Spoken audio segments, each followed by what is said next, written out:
All right, so I've got a couple trailers and 2 boats, but I recently bought this bay boat here. And where we live at in this neighborhood, you have to keep everything behind the fence. Well, there was no gate or anything like that here for this, just this small man gate right here. So I was trying to figure out a way to build a gate that was low intrusion and would look just like a regular fence. Which this is just, you know, your decorative fence here. So I've got one 4x6 post. I'll take you around here backside. So you got your standard 4x4 post there, and then your hinge side we have the 4x6 post for the man gate. So what I did was added a 14 foot, it's actually slightly more than 14 foot, and it's no sag, and it opens inward so that way there's no exterior hinges or latches or anything of such.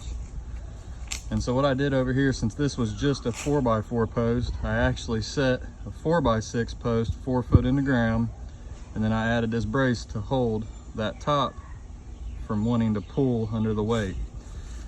Now you can see here that I used 7 hinges per side, and the reason I did that is because each one of those hinges was set at about, I think the low capacity, you have to forgive me because I don't remember, I think it's 40 pounds each.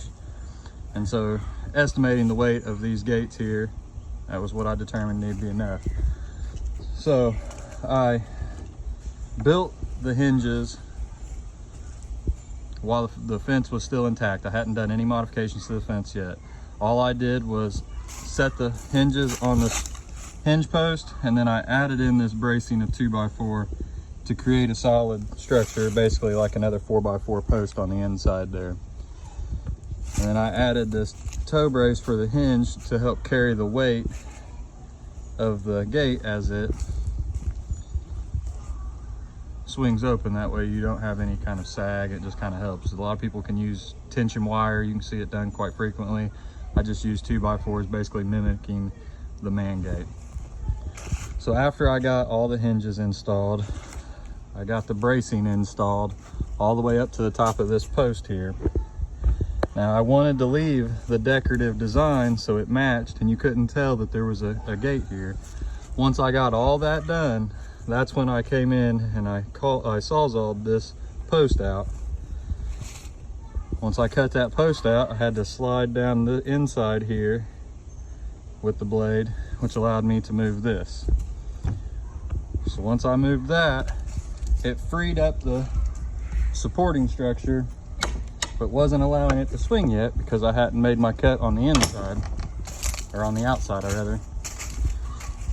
So you can see here I come and I ran a circular saw straight down there all the way to the bottom, which separated it. So what I'll do now is I'll come in here and I'll open it for you so you can see. Now I'm going to zoom out just a bit. That way it makes for a little easier photo or video for you guys here. Set this over there. And I apologize for having to do this with one hand. So again, I drove pipe in the ground to act as my gate catch for the pole there. Normally, I had this removed, but normally I keep this right here just to keep it secure. And what I'll do is open these. The other neat thing that I did was by leaving the post like this, it creates an interlock. So you line up, hard to do one-handed here, but you line up like that, and then as you push it, it will line up itself. And it acts as a stop up top to keep the gate from swaying back and forth in the wind. So what I'll do is I usually open it up and I'll just take that extra piece, shove it right in the ground here. That'll hold that side. I need to drop some posts over there so that way it can stay. And then I'll do the same thing here. And right there is how you get a 14-foot opening in your existing privacy fence with no sag and no signs that there is a 14-foot gate installed there. I would be happy to try to go through and show you on the back side of the fence if there's enough interest in actually doing this modification to the gates or the existing fence. The only other thing that I had to do, you can see right here, is once I cut that center post out, I had to come in here with a Sawzall and cut this piece back on both sides to free it up from your cross bracing. I'll show you over here on this side too. So you can see here where I cut it at an angle. I still need to cut these old nails off, but they don't cause any problem. And that allows it to swing. Again, I'll show you closing it. Take that side, come over here and get this side. Now, the way it's designed, the left side of this gate does have to close before the right because of this stop post here.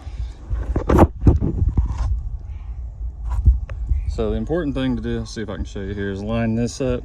If you line those fence boards up as you push it forward, it keeps it right in line where it's supposed to be.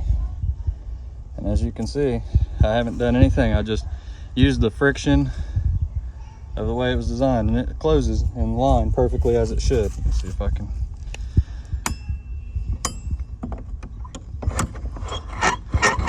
And that second pipe that was drove right here was just because where I live at in Florida, this real sandy soil likes to give way. So as I drove that second pipe in there, it just supported this one here.